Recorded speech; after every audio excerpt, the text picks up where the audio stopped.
I was just outside for a breath of fresh air, and what a night. I know most of you are probably in your beds by now, but if you're still up and around...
The gas station was closer now.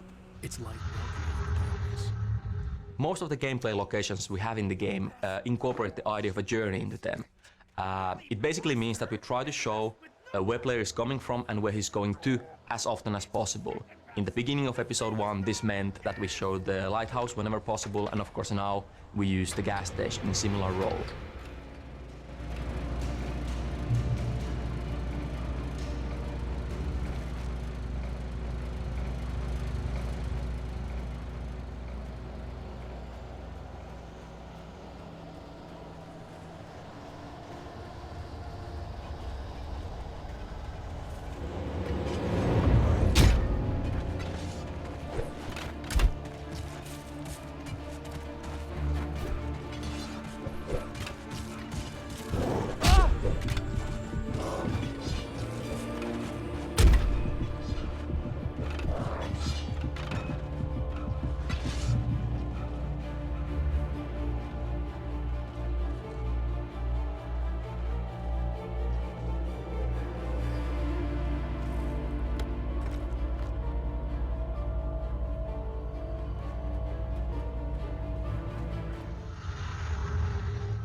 Here we can see some of the nasty names that we have. We call them flankers because they try to circle around you and stab you in the back, though they are quite easy to take out.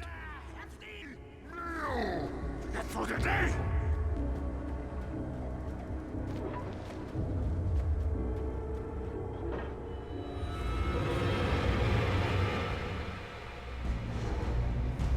We enjoy the magnificent!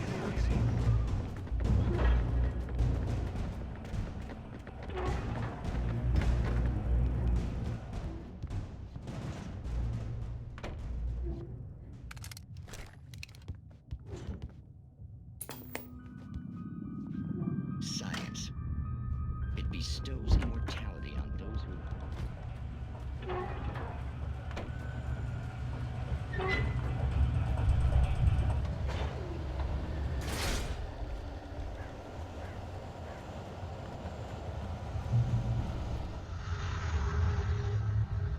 The journey from the crash car onwards has seen a steady escalation of suspense, and now we're wrapping it up with a meeting with possessed Carl Stucky. As you might think, it can be dangerous. It requires patience. Oh no! Even with the engine takes to cool, dropping cool.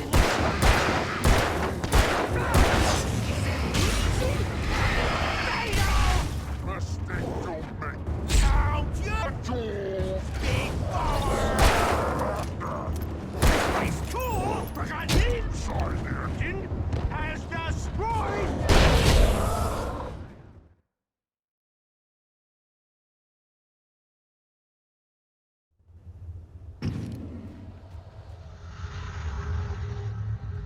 The journey from the crash car onwards has seen a steady escalation of suspense, and now we're wrapping it up with a meeting with possessed Carl Stucky.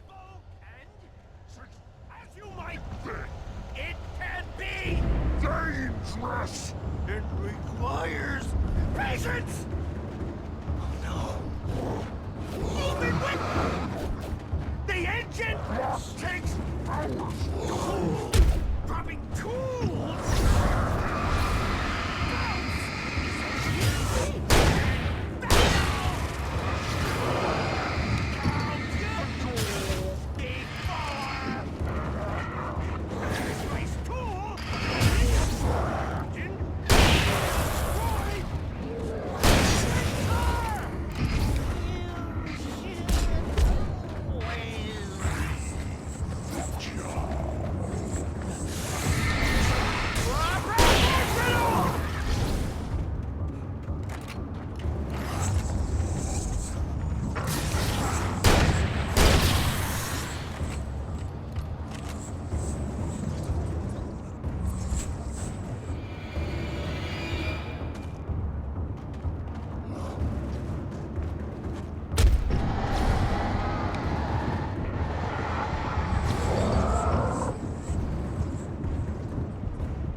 Stucky's body vanished, leaving behind only a lifetime of nightmares to come. You're about to find the first TV at the gas station where we see Alan Wake raving like a lunatic. Cynthia Weaver actually talks about a similar thing later on in the game when she mentions that Thomas Zane has been talking to her from beyond and from television, and it's kind of a similar thing. Wake isn't aware of how it's happening, but that's what it is. We are thinking of Alan Wake as kind of a sum of three parts actually. Our writing, trash the place, or that there'd been some kind of fight. Keep writing. Outside there's only darkness. Outside the cabin, outside the story, there's only darkness. I can feel her presence in the dark. Just now, I could smell her perfume in the room. Braifull Sheriff Station. Previously on Honey, I'm home. Back here, sweetie. How was it? Worst weather I've ever seen. we have two of these New York flashback scenes in the game, and actually we almost cut them out. And I'm very glad that we were able to keep them in because they are very important to the story that we're telling here. These are the days when the Wakes were actually happy.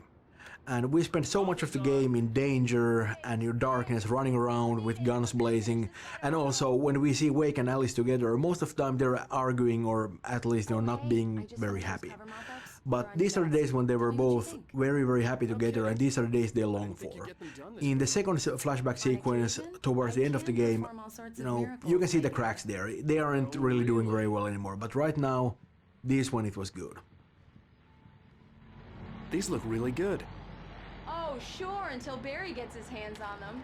Which, by the way, will happen over my dead body. The last time was the last time. Oh, and speaking of Barry, he called. Alan! Alan, please check the fuse box. I'm right here. I'm on it, honey. Honey, it's a power outage. I've got the flashlight. Hi. Okay. You okay? I'm sorry. It just really spooked me. Don't worry. We'll just break out the candles. I know it's stupid, but it's just... Well then, Mr. Wake, we're done here. If the pain gets any worse or you experience any other symptoms, you should come see me. I'll let you get on with it then. Sarah, Sheriff Breaker, is waiting for you.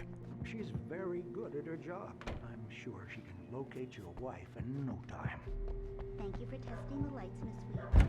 Come in, Mr. Wake. Your phone's on the desk. The battery was dead. It's charged now. Have you started looking for my wife yet? My men are already on it. Now, can you tell me what happened? I'm not sure. I can't remember. We were arguing. I walked out of the cabin. The cabin on Cauldron Lake? How did you end up at Stucky's gas station? Who is this? Go to the back lot. There's a hole in the fence on the left. Look inside the junker. I left a little something there to convince you we're all on the same page here. After you ditch the cops, you're gonna meet me in Elderwood National Park. There's a spot called Lover's Peak. Midnight. Don't do nothing stupid, pal. We're watching you.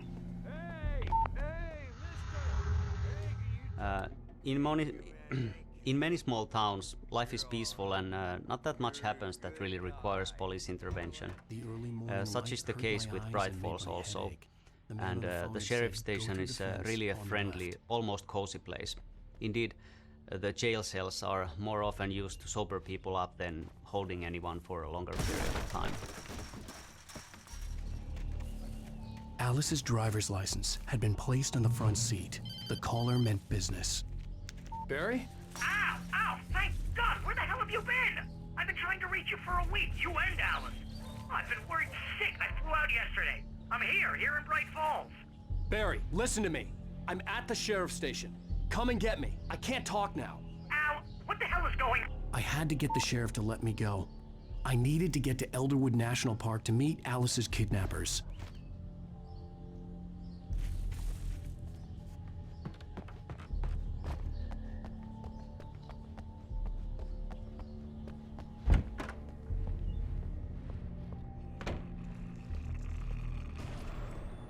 A writer is a light that reveals the world of his story from darkness.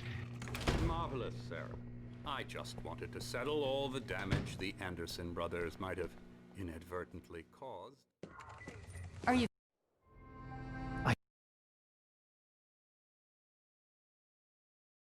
What an airhead. The visitor center is the hub of Elderwood National Park area. It's a place where you can get information about the local wildlife, directions if you are going out hiking in the forest, or keys if you are renting one of the cabins in the area. It also has a nice cafeteria, which looks out into the forest. It's a bright and beautiful place to stop for a while and have a cup of coffee, but it's also filled with lots of stuffed animals and mammoth skeletons and so forth. So it's not really a place that you'd want to visit at night, which is what you will be doing. But that doesn't stop some lowlifes. Well, at least Max is gonna be okay. He got lucky. Max is still groggy from the shot I gave him, and I'd rather not leave him alone just yet. The form's on the desk across from the mammoth skeleton. Seriously, Al, what you were saying in the car? Just listen to yourself. What, you shot a guy and his body just disappeared? When was the last time you slept? What, are you high? Have you been drinking? No! Look, Barry, I'm missing a week, and someone's got Alice, and everything's just... I think this is the form you wanted. And here are the keys.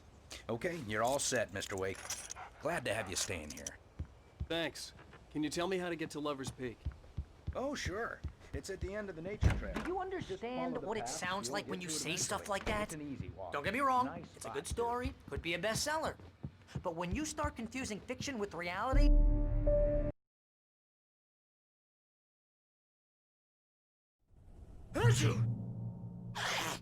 Just be careful with the natives. Barry is a very funny character to write, and frankly a big part of that is Fred Berman, who does Barry's voice. And he's a cool guy because it doesn't matter how stupid the thing I write is, he actually always makes it sound good. He would just always find the right tone for Barry and sort of make him human even though he's saying something completely idiotic. Barry's a clown, of course, and you know, you could call him a greedy little weasel and you wouldn't be far off from the truth. But at the same time, he's a loyal friend and he's smarter than he lets on. And, you know, he's got the flaming eye of Mordor, so, you know, that goes a long way. In the sheriff's station. The cops wouldn't scare them, and they had Alice.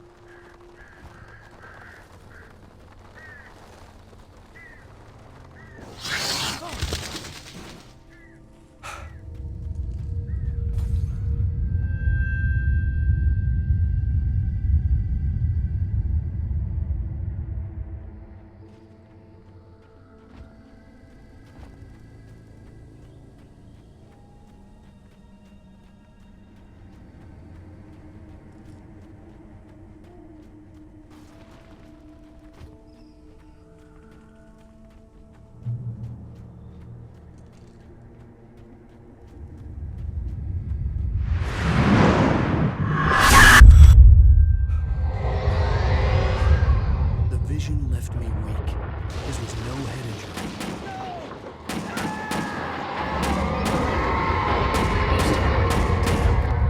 Rusty, hang on! Oh God, I'm coming! Please, help me! Anybody? Help me! Help me! Can you hear me? Anyone? Please, hello? Help! Back here! I'm back here! Hey, please! Whatever did this couldn't be far. Rusty had found a page from the manuscript. It would help me understand what had happened. The only way to make sure that Rusty Well, right now Rusty's still alive, but you know that's not gonna last for long. He's a couple of minutes away from being turned into one of the Taken. You know, and we worked on Taken for a long while, and when we initially started to build the concept, the basis was on serial killers from comics and movies. Right. We wanted to almost seem like immortal enemies, and they always turn up when you least expect them. Yeah, and they seem kind of mindless. Well, that's because the dark presence just sort of strips away everything away from them. It just leaves this empty shell and fills it with darkness and sort of throws them at you. They're really about aggression, and they don't really do subtle. And that's exactly why we love the melee weapons, right? And we actually considered giving them firearms at one point, but when we tried that, I think it took away something like a unique feel of combat. Yeah, because we kind of want them to come at you. Yeah, they need to be aggressive, right? And I think the melee weapons also represent something old and mythical, what the dark presence is, unlike the light, which is modern and technical. Yeah, and of course you probably noticed that they keep on babbling all the time. Well, you have, but I'm talking to a player here. That was actually kind of an experiment, because we just wrote some of that stuff on a whim for Stucky in the beginning, and when we got the lines back from the actor, it was creepy as hell. So we, of course, decided that we gotta have more of this stuff, and we just wrote more of it in. Yeah, exactly. It's just excellent. Animals. Fishing is only those prisoners who purchase a park fishing license. Obey the park ranger's instructions at all times. Rusty? Rusty, no! Never. Don't approach closer than 100 yards. To bears and wolves, never approach any other closer than 25 yards. Pets must be leashed. At all times.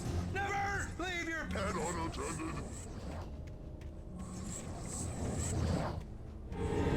It is against the law to remove any natural objects or historical artifacts from the park grounds. This includes even you may, or even simple berries.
The Elderwood National Park sits in the middle of the dark and majestic Elderwood Forest.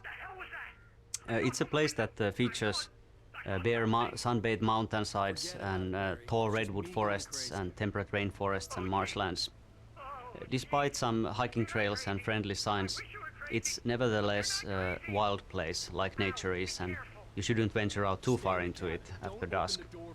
This place is inspired by the many beautiful nature preservation parks that are a staple of Pacific Northwest. And as we do like to throw the player out into the forest a lot at nighttime, this location really is in the essence of our gameplay.